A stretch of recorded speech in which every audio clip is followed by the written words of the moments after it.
Pues me parece un contenido muy apropiado, básicamente porque trabaja conceptos que hoy en día son muy interesantes, desde la óptica del pensamiento crítico, de la óptica de la comunicación y, como no, del diálogo. Me parece que es un elemento, como tú dices, fundamental.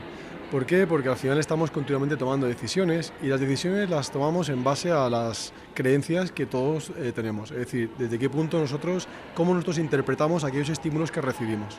Y hoy en día, con las redes sociales, estamos recibiendo multitud de estímulos.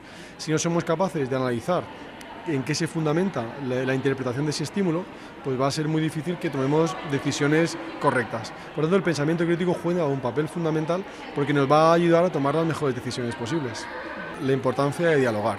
Y al final estamos en una sociedad y lo que nos diferencia de cualquier otra especie animal es la capacidad que nosotros tenemos para dialogar, porque gracias al diálogo somos capaces de generar nuevos contenidos, nuevos conocimientos que nos permitan seguir avanzando. Si nosotros somos capaces de generar entornos dialógicos, tanto en el aula, como en la familia, como en cualquier otro tipo de contexto, al final lo que nosotros seremos capaces es de desarrollarnos, de crecer y que la sociedad nunca pare.